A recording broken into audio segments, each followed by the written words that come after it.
여러분의 계좌는 아직도 파란불이십니까? 저희가 빨갛게 바꿔드리겠습니다. 손실극복 프로젝트 나만 믿고 따라와. 네, 자 2월의 마지막 주가 이제 지나가고 있는 상황입니다.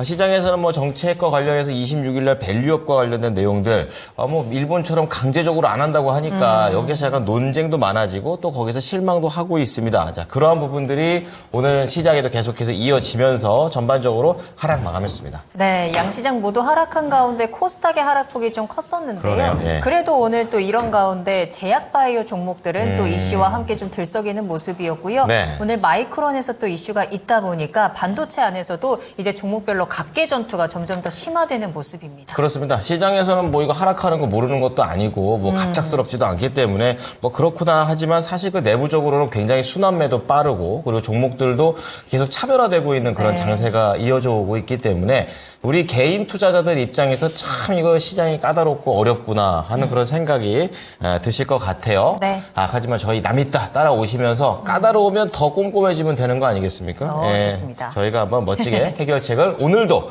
찾아가 드리겠습니다. 네, 자 그럼 오늘 함께 해주실 두 분 소개해드리겠습니다. 토마토 투자 자문의 박준현 운용형님, 토마토 투자클럽의 김진환 전문가님 함께합니다. 안녕하세요. 네, 반갑습니다. 반갑습니다. 안녕하세요. 자 네. 오늘 정말 꼼꼼하게 그리고 까다롭게 여러분들 종목에 대한 해결책 전해드릴 테니까요. 궁금하신 종목명, 매수가, 비중 지금 바로 종목 상담 신청 남겨주시길 바라겠습니다. 토마토 증권통 유튜브 채팅창에 글 올려주시고요. 전화 상담 기다리고 있겠습니다. 02-325-8200번, 325-8200번 이용하시면 됩니다. 네, 자 오늘은 반도체 얘기 좀 해보겠습니다. 오늘 이 옛날에 이 D램 반도체 이렇게 했을 때 3대장이 있는데 이제 삼성전자, SK하이닉스 그리고 미국의 마이크론이 있습니다. 네. 근데 마이크론이 오늘 존재감을 확 보여준 일을 그런, 냈어요. 네, 그렇습니다. 오늘의 주제 공개합니다. 네.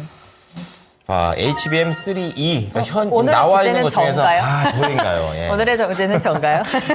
자, 3E입니다. 그럼 네. 지금 현존하는 AI 칩 중에 알려진 것 중에 제일 빠른 거거든요. 맞아요. 이제 이거를 대량 양산을 시작한다. 그렇기 때문에 시장이 어떻게 바뀌는 거냐 알아보자는 거죠. 네, 사실 예. HBM 시장에서 마이크론은 정말 후발주자였거든요. 근데 이제 오늘 확실하게 좀 존재감을 드러내면서 이 HBM의 시장의 경쟁이 점점 더 치열해지는 것 같습니다. 그쵸, 예. 네, 하지만 또 마이크론만 이렇게 앞서 나가는 게 아니라 삼성전자, SK하이닉스도 가만히 있지는 않습니다. 삼성전자도 뭐 12단 HBM3E를 뭐 개발을 한다라는 부분들, 하이닉스도 이제 다음 달에 좀 출고를 앞두고 있는 가운데 좀 마이크론이 이렇게 좀 앞서 나가다 보니까 오늘 뭐 삼성전자는 강보합에서 맞췄지만 약보합으로 맞췄지만 하이닉스는 좀 하락폭이 큰 모습이 나타났고요. 또 관련 종목들 각각 또 이슈별로 굉장히 큰 폭의 변동성을 보여줬거든요.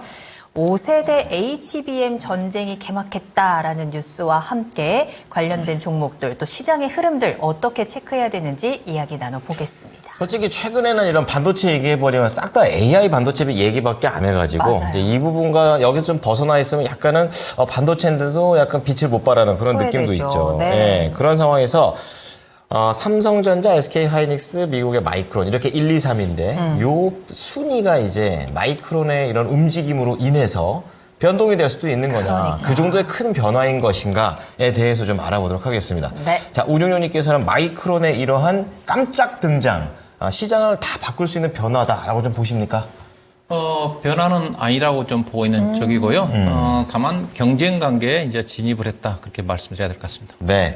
자, 큰 그림에서는 안 바뀌었다라고 얘기 좀 해주셨고요. 자, 김진환 전문가는요? 네, 판도 변화는 없을 것이다라고 적었습니다. 그렇군요. 그렇습니다. 자, 우리가 헤드라인만 보면은 이미 다 바뀐 줄 알겠지만 두 분께서는 또 세밀하게 들어가고 있기 때문에 이 부분에 좀 더 자세하게 알아보겠습니다. 네. 자, 운용형님, 어쨌든 경쟁은 된다 이런 분위기를 좀 가고 있는 건데 네. 어떻게 보면 될까요?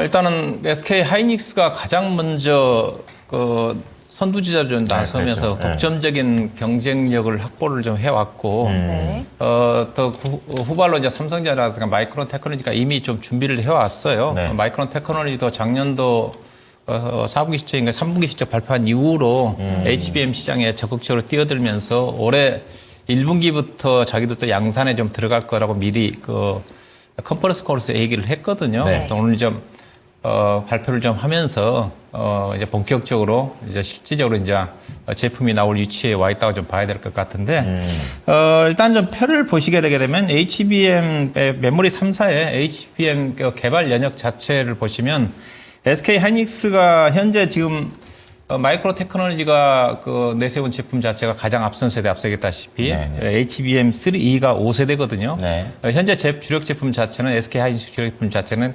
4세대입니다. HBM3라고 얘기를 하죠. 2가 빠진 거네요. 네, 그러니까 빠진 건데 이 제품을 SK 하이닉스가 2022년도에 6월 달에 양산에 들어간 겁니다. 이걸 잘 보셔야 돼요. 6월 양산인데 네. 작년도부터 SK 하이닉스가 실적이 좋아진 거지 않습니까? 2년 걸린 거예요? 그렇죠. 그 양산은 6월 달이었는데 작년도부터죠. 1년 걸린 거죠. 1년 걸린 걸렸어요. 숫자로 찍히려면. 네, 근데 이제 마이크로 테크놀로지가 앞서겠다시피 지금 2분기부터 양산에 들어간다고 했기 때문에 빨라도 양산에 들어간다고 그래가지고 매출액이 폭발적으로 증가되지는 않습니다. 수율 문제도 있고. 네네. 그래서 마이크로 테크놀로지가 2분기 때도 양산에 들어가지만 실질적인 시장의 점유율은 2025년도 가야지 자기들이 현재 D램 시장에서 시장의 점유율이 지금 아다시피 삼성전자가 약 D램 쪽으로 본다 한다면 42, 3% 정도. 네. 그다음에 SK 하이닉스가 최근에 이제 D램 때문에 많이 올라왔지만 30% 정도 언저리, 나머지 20한 7, 8%를 마이크론 테크놀로지가 점유를 하고 있었는데 그 정도는 자기들은 목표를 하고 있다. 마이크로 테크놀로지 CEO가 그렇게 얘기를 했거든요. 네. 내년도에 이제 본격적으로 제품이 이제 출시가 된다고 보시면 되는데, SK 하이닉스가 6월 달에 양산에 좀 들어가면서 엔비디아를 공급하기 시작을 했고, 그 다음에 삼성전자는 작년도 4분기부터 조금 양산에 들어갔습니다. HBM3와 관련해가지고. 이제 가장 중요한 것 자체가 지금 엔비디아가 지금 이제 향후에 보다 성능이 좋은 H200과 관련된 그 GPU를 탑재를 할 건데, 생산할 건데, 여기에 들어간 것 자체가 이제 주로 5세대 제품이거든요. 이걸 이제 중요하다고, 이게 이제 본격적인 경쟁 관계라고 봐야 될 것 같은데, SK 하이닉스는 작년도 8월 달에 8단과 관련된 24GB를 개발을 했어요. 이게 작년도 8월 달에 개발해서, 이제 SK 하이닉스는 3월 달부터 지금 양산에 들어간다고 그러거든요. 네. 그러니까 그 생각을 잘 하셔야 됩니다. 마이크론 테크놀로지가 제품 개발했지만 양산에 들어갈 때는 거의 하반기라고 좀 보시면 돼요.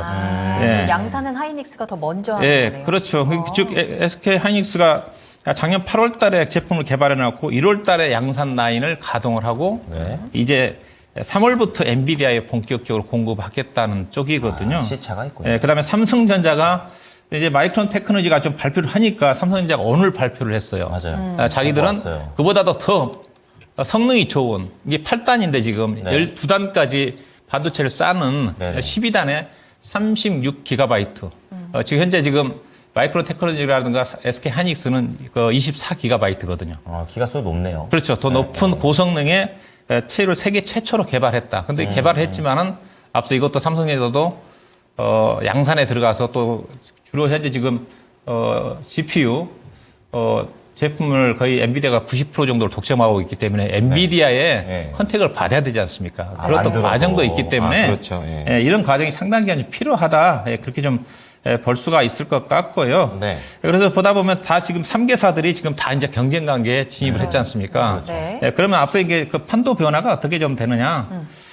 제가 큰 변화가 없다는 것 자체가 이 시장 자체가 캐파 자체가 제한적이면 HBM 시장 자체가 수요 자체가 제한적이면 공급 물량이 이제 증가되니까 경쟁각이 진입이 되면서 수익성이 많이 떨어질 거지 않습니까? 현재 지금 HBM 반도체 영업이익률 50%가 넘어간다고 그러거든요. 근데 현재 지금 엔비디아는 이미 삼성, SK 하이닉스는 올해 제품 자체를 올해 그 엔비디아 공급기가 끝났습니다. 수요가 워낙 많기 때문에 다 팔았다는 그렇죠. 다 팔았어요. 그래서 당장 SK 하이닉스 올해 영향 없어요. 그래서 마이크로 테크놀로지가 만든 제품 자체도 결국 엔비디아로 좀 갈 건데 내년도까지는 수요가 공급을 훨씬 좀 초과하는 부분이기 때문에 기업들에 대한 어떤 HBM 반도체 메모리 3사에 대한 HBM 반도체와 관련해 가지고 어떤 수익성 지표 자체는 떨어지지는 않는다. 저는 그렇게 좀 말씀드리고 싶고 그래서 AI 반도체 시장 자체가 워낙 고성장이기 때문에 기업들 세 개 회사가 다 수혜를 받는다.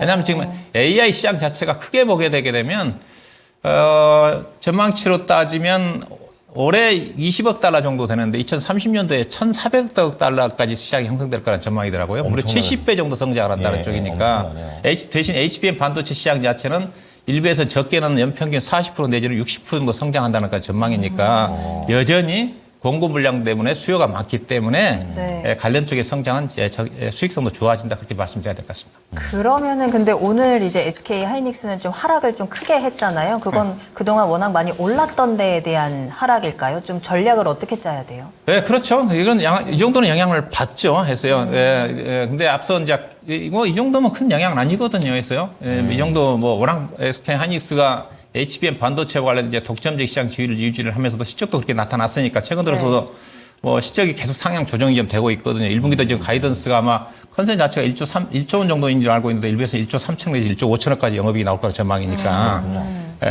오늘 일시적인 영향인 것 같고 다만 이제 제품들이 본격적으로 양산이 좀 되면서 네. 마이크론 테크노나 삼성전자가 시장에 엔비디아의 어떤 컨택을 좀 받으면서 좋아진다 하더라면 네. 함께 이제 삼성이라든가 마이크론 테크노도 시장에 뒤떨어지지 않으면서 함께 상승하지 않겠는가 저는 그렇게 좀 말씀드리고 있습니다. 알겠습니다. 자, 그러면 이제 마이크론 테크놀로지의 이런 움직임들을 좀 계속 분석하고 있는 상황인데요. 김진환 전문가께서도 사실 큰 이 판도의 변화는 없다 이렇게 좀 얘기해 주셨고 낮에도 이런 부분들을 좀 언급을 해줬었는데 좀 자세히 들어보겠습니다.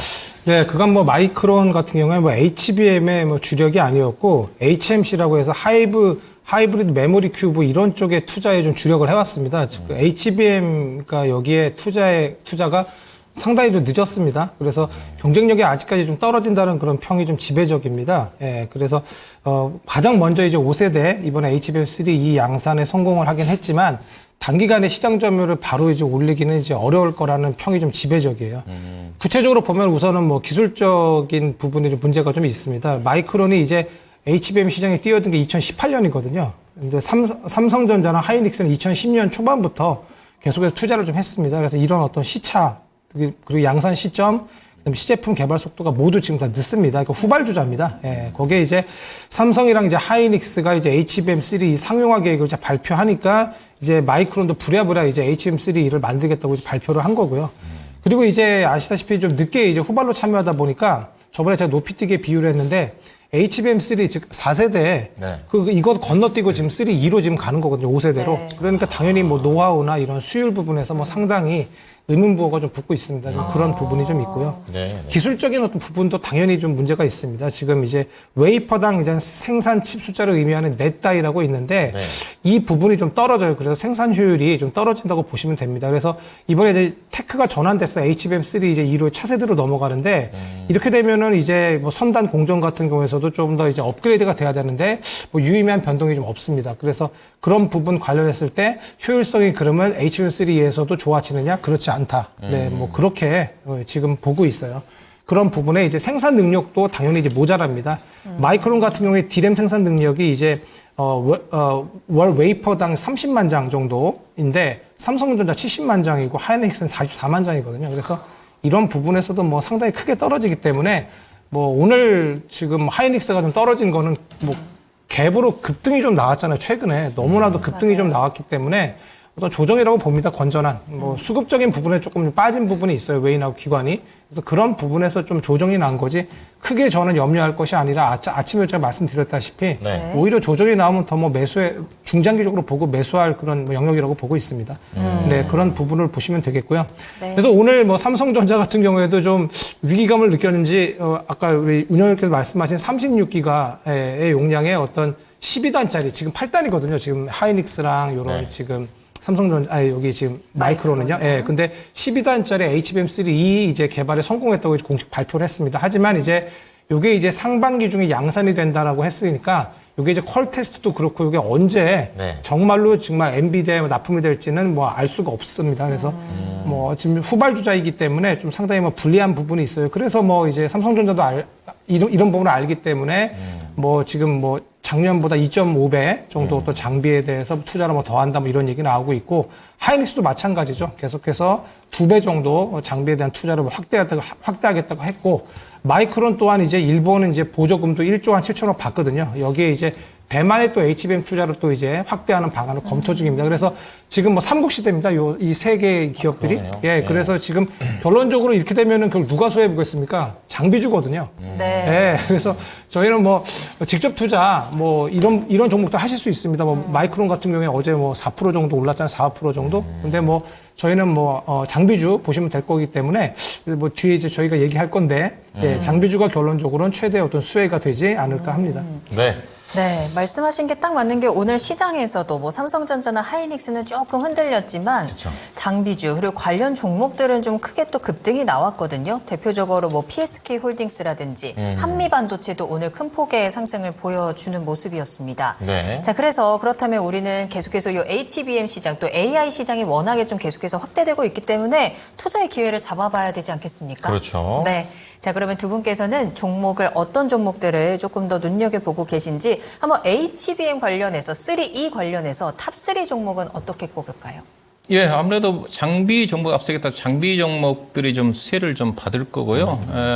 그다음에 HBM 반도체가 고성능이다 보니까 패키징 테스트 과정 자체가 상당히 좀 중요해졌어요. 패키징 관련 회사들도 있고. 네. 그다음에 선단 공정이 계속적으로 진행이 좀 되니까 선단 공정 투자와 관련 것들이 관련 장비라든가 부품 종목들이 수혜를 좀 받지 않겠나 좀 봐야 될 것 같은데 대표적으로 HBM 반도체 관련 종목들 제가 좀 표를 좀 준비를 했는데 다 알다시피 가장 핵심 종목이 한미 반도체죠. 가장 압도적인 좀 기술력을 가지고 있고 그래서 올해 작년도부터 주가가 거의 아마 6배 정도 좀 올랐으니까 가장 기술력이 뛰어난 회사라 좀 봐야 될 것 같아요. 그다음에 HP, SP는 이제 선단 공정에서 과정 속에서 수율 개선에 중요한 장비를 공급한 회사니까. 그다음에 고영이 실은 마이크론 테크놀로지에 관련 수혜주라고도 얘기를 하고 있는 쪽인데 연관성이 있나 보죠? 예, 회사가 웨이퍼 공정 기술에 꼭 필요한 반도체 관련돼서 고객사 여기 아마 마이크론 테크놀 얘기를 하고 있는 것 같은데 생산 단위비 좀 투입이 좀 되면서 실적이 좋아질 거다. 그다음에 에이오 테크닉스라든가 주성 엔지니어링은 SK 하이닉스 쪽에 좀 많이 관련이 좀 돼 있고요. 그다음에 STI 같은 경우는 HBM 반도체 리플로 장비를 공급한 회사고. 그다음에 프로텍 같은 경우가 이제 패키징 공정 과정이 좀 중요하면서 이쪽에 투자를 많이 하고 있거든요. 대표적으로 대만의 TSMC 쪽에 이들 관련 종목들. 그다음에 PS 홀딩스가 오늘 거의 신고가 오늘 또 강하게 좀 흐름이 좀 나왔는데 회사도 리플로 장비를 좀 공급하고 있고 특히 이제 삼성전자가 기술 개발을 투자를 하고 있지 않습니까? 그동안 SK 하이닉스 쪽에 밸류체인에 있는 종목들이 많이 떴습니다. 대표적으로 한미 반도체거든요. 한미 반도체 장비는 삼성전자에 안 들어갑니다. 그다음에 주성 엔지니어도 급등한 이유 자체가 SK 하이닉스 밸류체인이거든요. 테크인도 마찬가지고. 그러면 지금은 이제 앞서 마이크론 테크놀로지라든가 삼성전자가 투자를 막 드라이브를 걸고 있지 않습니까? 그럼 삼성전자 쪽에 이제 밸류체인을 갖고 있는 장비라든 관련 종목들을 좀 봐야 된다고 봐요. 그래서 관련 쪽으로서는 제가 본다 한다면 여러 종목이 있지만은 PSK 홀딩스, 삼성전자 밸류체인 관련 종목이거든요. 그다음에 고영, 마이크론 테크놀로지와 관련된 회사고, 그다음에 프로텍이라는 회사 자체는 대만의 TSMC가 패키징 공정 과정이 지금 엄청나게 많이 투자를 합니다. 또 삼성전자 쪽에 또 리플로 장비를 공급하는 회사이기 때문에 이들 관련 종목들, 앞서 이제 알려진 종목들 한미 반도체라든가 HPS라든가 이오테크스 같은 주가가 좀 많이 올라왔기 때문에 후발주들이 지금 추격하고 있지 않습니까? 그럼 후발주 쪽 관련 회사들한테 장비라든가 제품을 공급할 수 있는 회사들이 상대적으로 유리하지 않겠는가. 그렇게 봐야 될 것 같습니다. 자, HBM3E와 관련해서 어떻게 보면 이제 디램 때랑 비슷한 것 같아요. 우선은 이제 증설이 되니까 장비부터 움직인다 그런 관점인 건데 김진환 전문가께서는 탑3 어떻게 가져가십니까? 네, 우선은 뭐 제가 제우스, 그러니까 PSK 홀딩스 한미반도체인데요. 이 세 가지를 뽑았는데 우선 뭐 제우스 같은 경우에 그러니까 주력 제품이 반도체 세정 쪽입니다. 그래서 세정 장비 쪽이고 이제 아시다시피 로봇도 하고 있습니다. 그래서 이런 두 부분이 있고 반도체가 미세화가 진행되면서 불량률을 이제 줄이는 것이 중요합니다. 그래서 테스트 쪽도 중요하고 뭐 세정 기술도 중요하거든요. 구멍을 뚫으면 여러 가지 찌꺼기가 나오기 때문에 그러한 부분을 조금 이제 고도화를 좀 해야 되는데 그런 부분 특히 뭐 제우스 같은 경우에는 SK 하이닉스랑 삼성전자 모두에 장비를 공급 중입니다. 그리고 이제 비메모리, 메모리 모두 이제 이 둘 다 쪽을 다 공급하는 그런 회사이거든요. 여기에 이제 보통 이제 현재 매출의 한 70% 정도가 반도체 세정 장비 이쪽에서 나오고 있고 로봇 쪽이나 이런 쪽은 20% 정도밖에 되지 않습니다. 그리고 이제 중국에 대한 어떤 세정 장비 매출이 좀 있는 편이고요. 그리고 이번에 HBM 쪽 어드밴스드 패키지형 세정 장비 매출액이 좀 상당한 편이기 때문에 앞으로가 좀 더 기대가 되는 그런 회사라고 볼 수 있습니다. 예, 그리고 실적도 올해 그래서 HBM 향 세정 장비 쪽으로 매출의 어떤 증가로 인해서 좀 이제 실적 개선이 좀 가파를 것으로 보고 있고요. 네. PSK 홀딩스도 뭐 상당히 뭐 좋은 회사입니다. 최근에 좀 상당히 좀 급등이 좀 나와서 좀 보신다면 좀 내려오면 보셔야 되는데 이게 내려올 생각을 좀 안 하고 있어요. 이것도 이제 후공정 장비 전문 업체인데 작년에는 전년 대비 영업이익이 60%나 증가한 회사입니다. 예, 올해에도 이제 영업이익이 376억 정도 나와서 이제 전년비 39%나 증가할 그런 이제 기업이고요. 보통은 리플로 장비도 이제 알고 계신 디스컴 이 두 가지 이 장비를 지금 하고 있습니다. 그래서 세정 공정에 찌꺼기가 나오는데 이것도 이제 세정하는 예, 그런 역할을 좀 하는 리플로 장비, 뭐 네. 그다음에 디스컴 이 두 가지 장비를 좀 하고 있고요. 그리고 이제 리플로 장비 쪽에서는 이게 세계 최고 경쟁력을 좀 가지고 있는 회사입니다. HBM 향으로 그래서 이런 쪽이 아무래도 공급 이력도 있기 때문에 HBM의 어떤 대장주로 요즘에 좀 부각되는 그런 모습이에요. 그래서 이게 또 이제 저희 이제 여러 이제 반도체 회사들과 협력권이 좀 있어서 가격 경쟁력이라든가 뭐 생산성, 그다음에 납기 같은 것들을 좀 빨리 맞출 수 있는 그런 이점이 있습니다. 그래서 예, PSK 홀딩스 예, 좋게 보고 있고요. 네. 한미반도체 뺄 수가 없습니다. 예, 오늘도 지금 현대차증권에서 광민정 애널리스트가 뭐 이번에 13만 원의 목표 주가를 낼 정도의 계속해서 9만 원, 10만 원 올리더니 이제 13만 원 나오고 있는데 이게 이제 그 네덜란드 장비 업체 베시라고 있습니다. 여기에 이제 주가 수익률 퍼 이제 53.4배를 이제 기준으로 해서 좀 낸 것 같습니다. 좀 저도 좀 너무 좀 높긴 높은 것 같은데 테마주적으로 아시다시피 뭐 TC본더 해갖고 HBM 대장이지 않습니까? 그래서 대장주로서의 어떤 프리미엄 감안했을 때 저도 한 10만 원 정도는 한번 오버슈트 하면 나올 거라고 봤는데 예, 그런 흐름 나올 수 있을 것 같은데 저도 좀 내려오면 보려고 하는데 내려오질 않습니다. 어제 오늘 너무 강하거든요. 예, 조정이 그렇게 크지 않습니다. 근데 너무 좀 높으니까 그런 거 감안을 좀 하셨으면 좋겠고요. 네, 그리고 이제 한미반도체가 이제 TC본더에서는 뭐 거의 뭐 세계 최고의 어떤 기술력을 가지고 있습니다. 삼성전자에는 좀 방식이 달라서 못 들어가고 있는데 이제 뭐 AI 쪽도 이제 연합이 좀 있어요. TSMC, 엔비디아, 그다음에 이제 SK 하이닉스 연합군이지 않습니까? 그렇죠. 여기에 이제 한미반도체도 이제 같이 이제 들어갑니다. 그래서 그런 부분에 있어서의 어떤 프리미엄 이런 걸 감안했을 때 한미반도체 정도도 보시면 어떨까 합니다. 네, 자 오늘은 HBM과 관련해서 이 미국의 마이크론이 새롭게 양산을 좀 시작했다 이런 것 때문에 어떻게 영향을 미칠까? 판도에 크게는 변화는 없지만 이제는 이쪽도 기대감만으로 가지는 않은 그런 단계입니다. 경쟁 단계로 진입을 했기 때문에 앞으로 보면서 실적이라든지 이런 부분을 체크를 많이 해봐야 되겠습니다. 네. 그래서 좀 장비 쪽으로 박준현 운용력께서는 PSK 홀딩스와 고영 프로텍 그리고 김진환 전문가는 PSK 홀딩스 공통 종목이고요. 제우스와 그리고 한미 반도체를 말씀해 주셨습니다.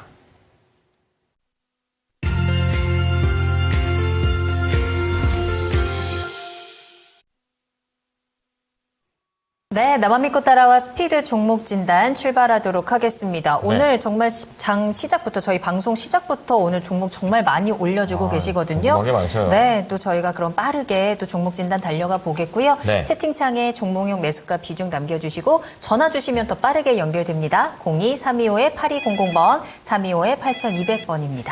네, 자, 첫 번째 종목은 월척님께서 이제 GI텍을 올려주셨습니다. 또 2차 전지 또 관련된 종목으로도 연결되어 있고 또 수소도 붙어 있는 것 같아요. 자, 3,500원에 매수를 하셨습니다. 근데 이 GI텍이 차트 보니까 그냥 계속 옆으로만 계속 가고 있는 그런 상황이고요. 2,800원까지도 갔었다가 지금 약간 비리비리하다, 약간. 예, 3,145원의 거래가 진행 중이었었고요. 10%의 비중입니다. 이제 나오고 싶으신가 봐요. 이제 단기 목표가. 중장기도 보시는군요. 예, 추가 매수까지도 염두에 둔 움직임. 네. 오늘 시장은 하락했지만 뭐 크게 움직임은 없이 결국에 보합으로 거래를 마쳤습니다. 어떻게 볼지 알아보겠습니다. 자, 운용님, GI텍. 이 회사는 비전 좀 있습니까? 이 회사가 주업 자체가 2차 전지 장비 회사가 아니고요. 이게 장비 회사 쪽이면 좀 뭐 자체 제품을 좀 생산하니까 경쟁이 있다고 좀 볼 수가 있는데 2차 전지 장비를 만드는 데 들어가는 어떤 스테인리스 제품이라든가 특수 제품을 만드는 회사의 즉 원재료 성격입니다. 이거라고 보시면 될 것 같아요. 약간 이제 수소 쪽도 관련이 돼 있는데 그래서 이 종목은 결론적으로 따지면 비전이 없어요.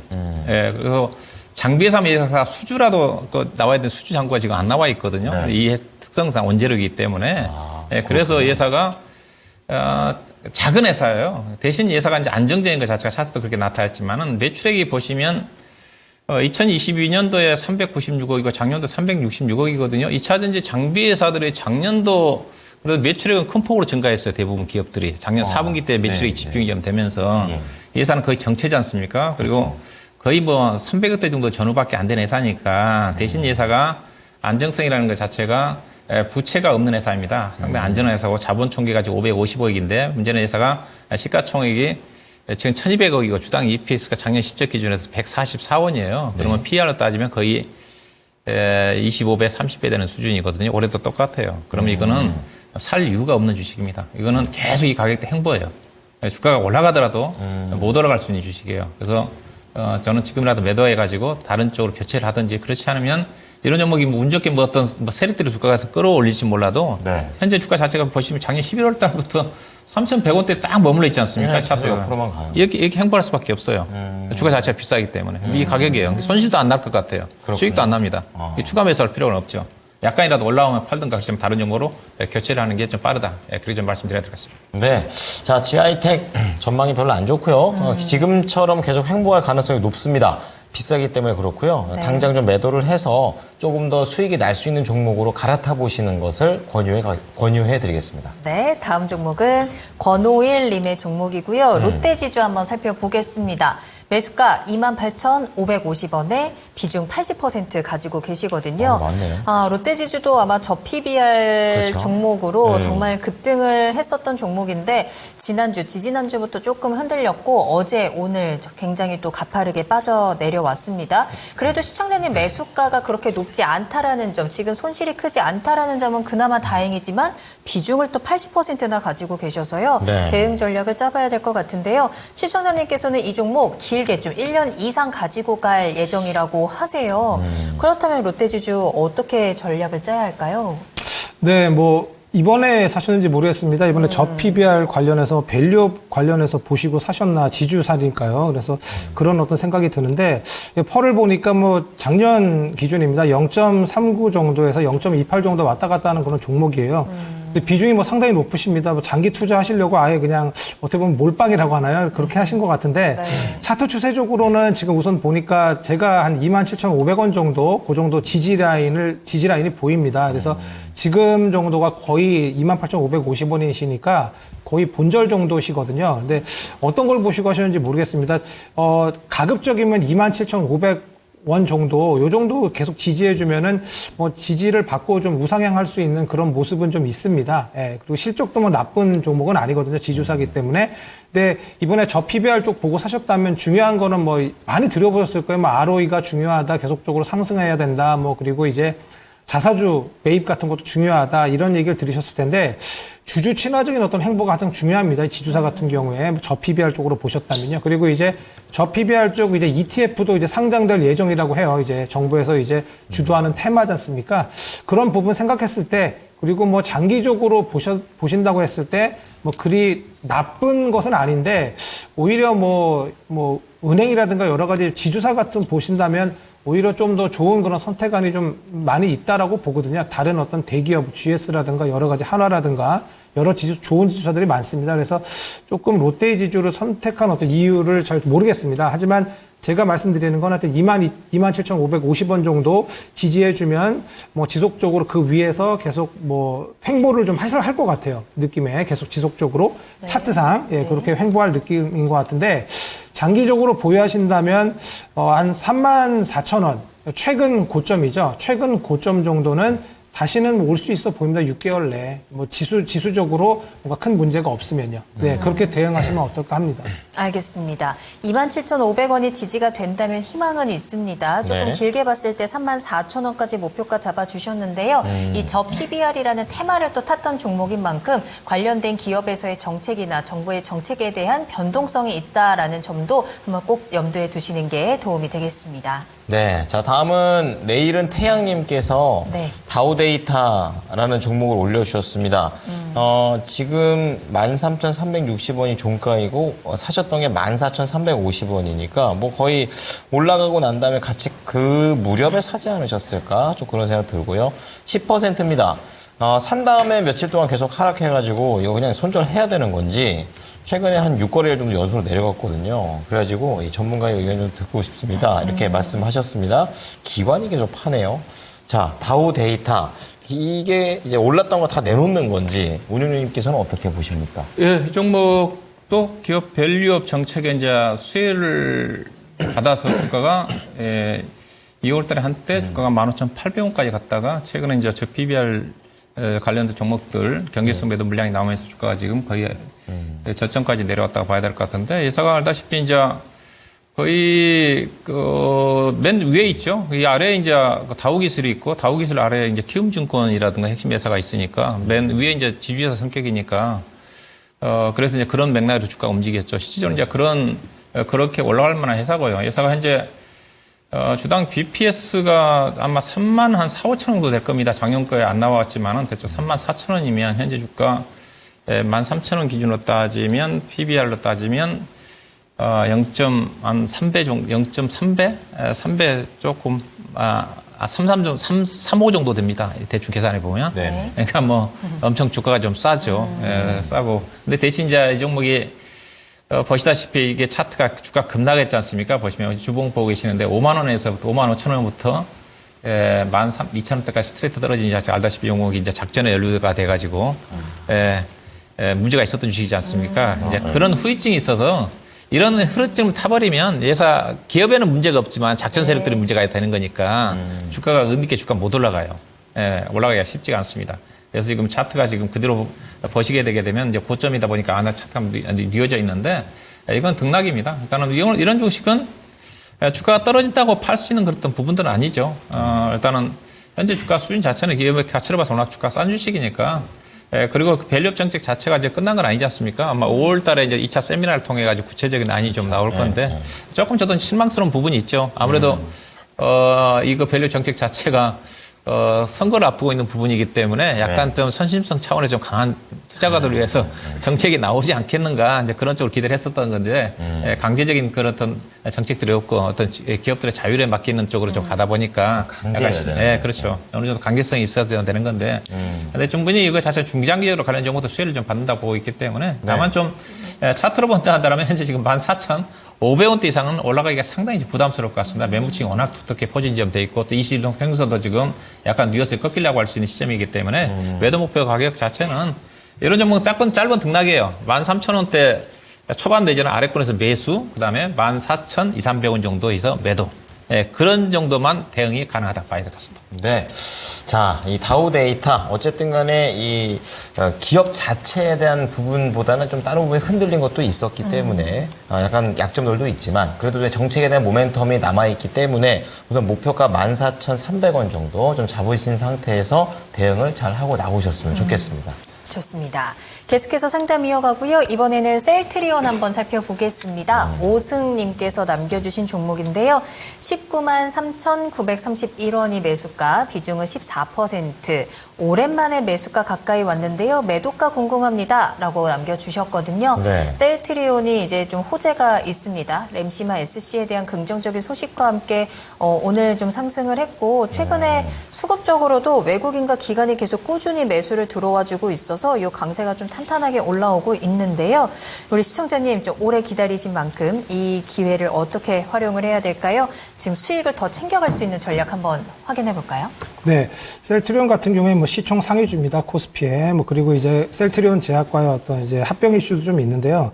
의미 있는 수급이 저도 들어오고 있다라고 보고 있습니다. 특히 이제 저 같은 경우에는 이제 4월 달 같은 경우에 이제 ARCR이라고 이제 미국 이제 암학회가 연구학회가 있거든요. 이제 4월 달부터는 이제 제약바이오 쪽에 이제 이슈들이 조금 이제 나오기 시작을 합니다. 이제 거기에 저희 금리 인하 수혜로 상당히 강하게 부각됐던 섹터가 제약바이오지 않습니까? 그래서 저는 이번에 그 PCE 소비 지수가 발표가 되지 않습니까? 이번 1월 목요일 정도인데 요것만 좀 잘 지나고 지수가 좀 받쳐준다면 제약바이오 쪽도 좀 다시 상승 모멘텀이 좀 있을 거라고 봐요. 3월 달 같은 경우에 제가 그 미국 대선 여태까지 대선을 보니까 미국 대선에선 3월, 4월까지는 계속 좋았더라고요. 항상 보면은. 그리고 이제 또 여름에도 좋고 이런 모습인데 뭐 그런 어떤 지표가 그 해마다 다를 수 있겠지만 만약에 뭐 그런 것이 맞아 들어간다면 3월 달에도 뭐 장이 좋을 수 있습니다. 그렇게 되면 지수 상위 종목들 이런 종목들도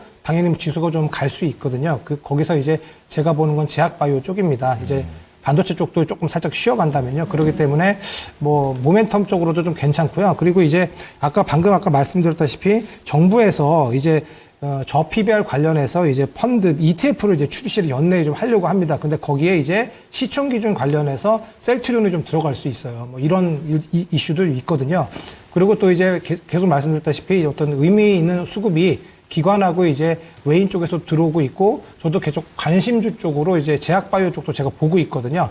그래서 그런 점에서 그리고 차트적인 부분에서 지금 살짝 고개를 들고 있어요. 제가 일부러 주봉을 좀 준비했습니다.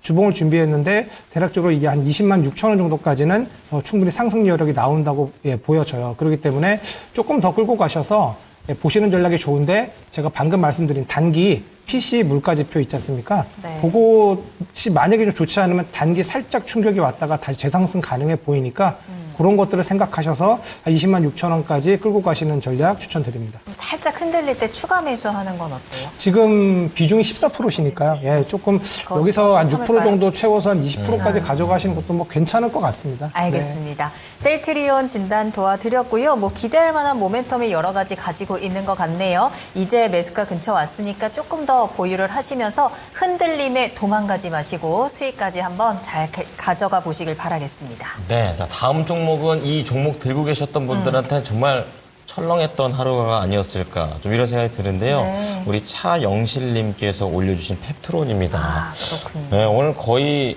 이게 뭡니까 16% 이상 큰 폭의 하락을 해버린 그런 상황이 되겠는데요. 자, 지금 펩트론이 관련해서 루머와 관련된 부분들이 있었고 이제 이 부분들을 지금 말은 했습니다. 근데 그 부분과는 지금 아직 해결이 안 되고 있어가지고 이 펩트론을 어떻게 해야 될지 알아봐드려야 될 것 같습니다. 31,100원에 15% 지금 확 24,000원대 중반까지 내려버렸죠. 알아보죠. 자, 운영님, 펩트론은 이 하락이 좀 일시적인 하락으로 보십니까? 펩트론, 이게 펩트타이드라고 본래 이 회사가, 펩트타이드가 보니까 아미노산의 뭐 결합체라고 그러거든요. 이 제품 자체가 제가 알기로는 여기 화장품이라든가 제약 쪽에 들어가는 어떤 원재료 성격인 거 알고 있고 또 예사가 또 별도로 항암제 쪽과 관련된 연구를 하고 있는 걸 알고 있는데 예사가 이제 주가가 떨어진 이유 자체가 오늘 그 수급적으로 외국이나 기관 투자가들이 매도가 각각 30만 주씩 넘게 나왔어요. 개인 투자가들만 샀는데 오늘 뭐 주가가 떨어진 부분 자체는 여러 가지 뭐 소문도 있었지만 일단은 차트 흐름상도 그렇고요. 예사가 보시면 이제 시가총액 5천억인데 해마다 예사가 평균 보시면 2019년도부터 연 평균 150억 정도 전후가 계속 적자가 나고 있지 않습니까? 작년도도 지금 매출액은 지금 거의 2018년부터 매출액이 지금 평균 매출액이 30억, 40억이거든요. 네. 이게 거의 예사가 이익이 안 나는 쪽이고 연간 150억도 적자가 나니까 이런 종목들은 약간의 또 루머성 안 좋은 얘기가 터져도 불안합니다. 왜냐하면 재무 내용 자체가 워낙 안 좋으니까. 네네. 이게 해마다 150억 정도 적자가 나는데 지금 현재 지금 자본 총계로 따지면 지금 이제 한 300억 정도 남았을 것 같아요. 그러면 올해도 뭐 대체적으로 예상을 해보면 150억 정도 적자, 내년도도 150억 적자, 2년 동안 적자 나면 이제 자본 잠식일 거고, 그러면 회사가 자금 조달이라든가 해야 될 것 같은데, 하여튼 뭐 이런 종목들은 제가 자꾸 얘기하지만은 이런 종목도 갖고 있으면 좀 불안합니다. 자본 총계가 약한 기업들 같은 게 주가가 좀 떨어지면. 그래서 이거는 이제 번신한다면 이런 뭐 기술 개발과 관련된 부분 자체는 우리가 예상하기 쉽지는 않아요. 저도 잘 모르는 거고. 네. 이것도 경험적으로 본다 하더라도 5년, 6년 동안 예상 매출액이 없는데 갑자기 뭐 기술 개발해가지고 그건 또 그래요. 로열티가 들어올 가능성은 거의 없거든요. 그러면 있는 그대로 해석하는 게 좋습니다. 네. 어느 정도. 매출액도 없는 회사니까. 예, 그러면 그런 것들을 고려해본다. 이건 매도해야죠. 예. 일단은 아래 걸 좀 달고 좀 약간 좀 낙폭을 좀 줄여놨는데 기술적으로 이제는 우리 시청자 매수선 가격대 3만 원대가 강력한 저항선입니다. 여기를 이탈해버렸기 때문에. 그러니까 오늘 주가 하락 자체는 그렇다 기술적인 부분도 있어요. 저점을 이탈을 좀 하면 따라가지고 작년 11월 달도 저점을 이탈해버렸고 그동안 계속적으로 보시면 28,000원대에서는 강한 매물층에서 보면 여기가 가장 거래가 많이 됐으니까 이 아래에서는 매도 물량이 안 나왔는데 네. 오늘 이제 강하게 좀 떨어져 버렸지 않습니까? 그러면 이거는 적극적으로 매도하셔야 됩니다. 예, 여기 28,000원도 어려울 것 같고요. 약간의 또 리바운드가 나온다 한다면 26,000, 7,000원 정도라든가 내려온 정도에서는 매도하셔가지고 다른 종목적으로 교체하는 점 전략이 좀 필요하지 않겠는가 그렇게 봐야 될 것 같습니다. 네. 자, 페트론과 관련해가지고는 매도 의견입니다. 목표가 26,000원, 그리고 27,000원 사이에서 한번 고려를 해보셔가지고 다른 종목으로 갈아타 보시는 게 좋을 것 같습니다. 자, 이어서 다음 종목 체크해 보겠습니다. 서원희님께서 올려주신 심택이 되겠는데요. 자, 오늘 심택 흐름 좀 체크를 좀 볼까요? 오늘도 심택이 한 2% 이상 밀리게 되면서 장 후반으로 가면 갈수록 계속 낙폭을 키워가는 그런 움직임을 보여줬습니다. 지금 이분께서는 35,430원에 매수를 하셨으니까, 지금 손실이 좀 크게 좀 나고 있는 상태이고요. 5%로 추가 매수가 가능한지, 뭐 차트를 일봉으로 보시면 아시겠지만, 그냥 계속 내려와요. 그래가지고 지금 이 가격이, 저가 바닥 아닌가? 중요한 또 그 지지선을 또 깨고 더 내려간 것 같다라는 그런 생각도 드는데, 네. 그렇기 때문에 이 추가 매수 5%까지도 가능한지 알아보도록 하겠습니다. 자, 전문가님, 심택도 지금 오히려 기회가 될 수 있을까요? 그러니까 결론적으로 그러니까 지금 기판이 문제입니다. 네, 그러니까 지금 HBM이나 이제 고사양 D램 있지 않습니까? 뭐 DDR5라든가 뭐 네.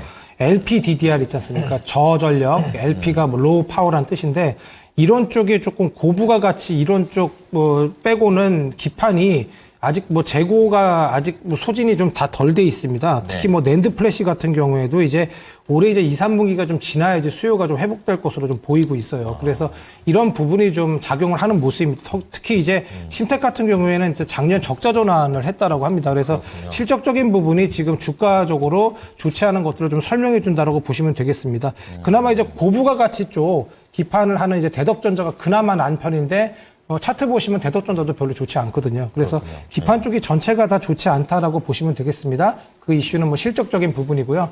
반도체가 다 가는데 특히 장비들 뭐 이렇게 막 신고가 찍고 그러는데 소재 쪽 사셔가지고 좀 많이 좀 힘드실 것 같습니다. 부품 쪽으로 사셔가지고.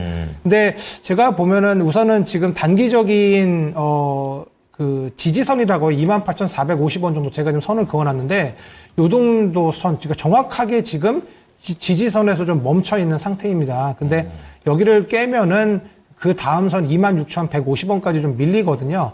그래서 조금 요거는 하단 지지를 보시고 추매를 하시는 전략이 좀 괜찮아 보입니다. 그래서 26,150원 정도 나오면 지금 5% 정도밖에 되지 않으시니까 네. 나머지 나머지 5% 정도를 한 26,150원 정도에 다시 한 5% 정도 매수하셔서 10% 비중 채우신 다음에 고점 32,800원까지는 반등 가능해 보이거든요. 35,430원으로는 조금 32,500원까지 반등을 했을 시 아직까지 평단이 좀 오지 않게 되거든요. 네. 그래서 비중이 작으시기 때문에 5% 정도 다시 사셔서 26,150원 정도에 그래서 32,800원 정도에 매도하시는 전략 추천드립니다. 네. 자, 이 심택과 관련해서 좀 구체적인 정보가 나왔는데요. 네. 추가 매수 가능하시답니다. 10% 다 채우실 수 있고 26,150원까지 더 내려갔을 때 접근해 보자는 관점이시고 목표가는 32,800원으로 잡아드렸으니까 잘 수익 내고 나오셨으면 좋겠습니다. 네. 다음 종목입니다. TMC 진단할 거고요. 참사랑님께서 운용형님 부탁드려요라고 하시면서 종목 진단 신청해 주셨는데요. 매수가가 26,000원이고요. 비중 15% 담으셨습니다. TMC가 무상증자 이후에 지금 계속해서 주가는 좀 지지부진하면서 좀 답답하게 흘러가거든요. 네. 이 17,000원, 18,000원 사이에서 크게 벗어나지 못하고 시청자님도 좀 많이 답답하실 것 같은데 운용형님 TMC 어떻게 도와드릴 수 있을까요? 이 상태가 유지될 가능성이 큽니다. 왜냐하면 이 회사가 실적은 좋은 회사인데 네. 회사가 이제 본업 자체가 회사 이제 반도체 쪽 회사예요. 근데 반도체 쪽에 들어가는 게 특수가스를 만드는 회사입니다. 특수가스를 만드는 회사가 옛날에 이 회사 똑같은 회사가 산업 특수가스 회사가 SK 머티리얼즈가 지금 합병이 돼가 다른 쪽으로 없어진 걸로 알고 있는데 이게 특수가스 형태의 어떤 쪽이니까 소재 쪽이라고 좀 보시면 되는데 이 회사가 이제 비교할 수 있는 회사 자체가 이제 솔브레인이라든가 한솔 케미칼 정도하고 이제 비교를 해볼 수가 있어요. 네. 그들 회사가 비교해보면 이 회사가 그런 매력이 없어요. 그들 회사들이 PR 단위로 12배 정도 되는 회사거든요. 지금 시장은 펀더멘탈이 아니라 무조건 AI와 관련된 쪽입니다. AI와 관련된 종목은 PR 단위 별로 의미가 없이 30배, 40배, 50배라도 가는데 일반적인 실적에 따라서 움직이는 주식들 같은 평범한 회사들 같은 경우는 거의 밸류에 따라서 갈 수밖에 없어요. 그 소재 관련 기업들 같은 경우. 특히 이제 소재 관련 기업들은 뭡니까? 근데 디램 공정 생산량이 증가함에 따라 가지고 소재라든가 부품들이 들어가면서 실적이 좋은 회사들은 지금 주목을 못 받아요. 왜냐하면 지금 뭐 HBM 시장 자체가 가격이 비싸서 없어서 비싼 거지. 네. 공급 물량 자체가 폭발적으로 증가된 거 아니지 않습니까? 그렇죠. 디램과 관련된 소재와 관련 기업들 자체는 공장 가동률 자체가 여전히 낮습니다. 아직도 지금 일부 디램 같은 경우는 랜드 같은 경우는 감산이 진행되고 있기 때문에. 그래서 이들 관련 종목들은 펀드멘탈이 중요해요. 그래서 제가 펀드멘탈을 본다 하더라면 회사가 지금 작년 실적이 아직 발표가 되지는 않았는데 작년도 현재 뭐 거의 4분기 안 나왔지만은 3분기까지 포함하면 이 정도 맞을 것 같은데 주당 EPS가 지금 1,000원이니까 PR 단위가 18.5배거든요. 올해는 몇 배냐? 올해 11배예요. 근데 앞서 얘기했다시피 한솔 케미칼이라든가 그다음에 솔빈이라든가 관련 종목들이 그들 회사를 아주 우량하지 않습니까? PER이 12배입니다. 그러면 회사가 12배가 똑같으니까 별로 네. 매력이 없다는 거예요. 최근에 주가가 올라간 자체가 이제 무상증자 이슈 때문에 주가가 좀 올라갔고 무상증자 물량 효과가 끝났기 때문에 당분간 유식은 거의 이 가격대에서 횡보입니다. 크게 빠질 것 같지도 올라갈 것 같지도 않아요. 이거는 저는 배도하셔가지고 오늘 좀 많이 떨어졌지만은 약간 이제 리바운드가 좀 나오면 이제는 이제 올라간다 한다 하더라도 강하게 좀 밀려버렸기 때문에 19,000원 정도 언저리 정도가 매도할 수 있는 가격이에요. 우리 생각에 26,000원 사셔가지고 26,000원 사셨으면 이게 무상증자까지 받는 가격이겠죠, 이제요. 아주 높게 사셨네요. 근데 이거는 네. 26,000원 갈 수가 없습니다. 회사는 여기 무상증자 때문에 효과 때문에 제가 간 거고 26,000원 가게 되게 되면 시가총액이 얼마죠? 30% 약 40% 정도 올라가야 되네요. 그렇죠? 40% 올라가면 시가총액이 약 5,600억이거든요. 40% 올라가게 되면 PER 단위로 해가지고 16배거든요. 올해 16배는 저는 힘들어 보입니다. 그래서 일단은 좀 손실을 좀 각오하고 조금 기다리면 2만 원 정도 언저리 정도까지 올라올 것 같은데 매도하셔가지고 다른 쪽으로 비중이 15% 정도 많지는 않네요. 2만 원 정도 언저리 정도 올라오면 매도해서 결제를 하시든지 그렇지 않으면 펀드멘탈 자체는 문제가 없으니까 중장기적으로 접근한다 한다면 아마 22,000원 정도까지는 올라올 수 있는 그런 기업령은 되지 않겠나 봐야 될 것 같습니다. 네, 알겠습니다. 주가가 계속해서 이렇게 지지부진하고 좀 답답하게 흘러갈 가능성이 있습니다. 네. 길게 봐야 22,000원이라고 말씀하셨거든요. 계속 그냥 무턱대고 보유하다 보면은 시청자님 속 터질 수 있으니까 이 종목 조금 손실을 감안하시더라도 매도를 하고 다른 종목으로 또 교체하는 전략으로 전해드렸습니다. 네. 자, 다음은 이종원님께서 또 2차 전지하면 또 이 종목 금양이 있습니다. 네. 근데 이분은 11만 5천 원. 네, 매수를 하셔가지고 지금까지 고생하고 계시는데 비중도 뭐 아까 80%도 있었지만 이분도 만만치 않아요. 50%라서. 많으네. 네, 최근에 7만 원, 7만 2천 원? 그때까지 내려갔다가 좀 올라오고는 있지만 좀 세게 좀 안 올라온다는 거. 예, 그래가지고 이거 좀 계속 가져가야 되는 건지 아니면 믿음이 있으니까 뭐 끝까지 갈 것인지에 대해서 알아보도록 하겠습니다. 자, 전문가님, 금양 같은 경우에 어쨌든 바닥지고 조금은 좀 올라와 있는데 이게 좀 더 길어지면 더 힘들어지지 않을까요? 어떻게 보십니까?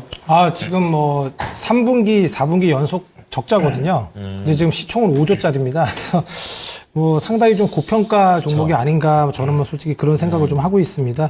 거기에 이제 요게 뭐 리튬 관련주로 뭐 다 알고 계신데 이제 신사업을 이제 그쪽으로 이제 추진을 하고 있죠. 근데 요거 이 사업은 보통은 그러니까 뭐 합성수지 고무 어떤 발포에 사용되는 그 발포제 같은 거에서 대부분의 어떤 수익이 좀 나는 회사입니다. 그래서 2차 전지 사업에 대한 어떤 기대감으로 그것이 뭐 강하게 지금 죄송합니다. 강하게 부각이 돼서 좀 상승한 그런 종목입니다. 그래서 가급적이면 그 평단이 좀 오기 전에 매도하시는 전략도 좀 괜찮아 보이거든요. 근데 지금 뭐 시외 아시다시피 에코프로비엠이 뭐 코스피 이전 상장인가요? 그 어떤 이슈로 해서 2차 전지 섹터가 조금 반등이 좀 나오고 있고, 그리고 요즘에 이거 최근 들어서 2차 전지가 번갈아 가면서 지금 여러 섹터의 종목들이 리튬 포함입니다. 오늘 강원랜드 같은 거, 강원 에너지가 좀 움직이는 모습인데, 그런 것들이 좀 순환매적으로 좀 돌고 있어요.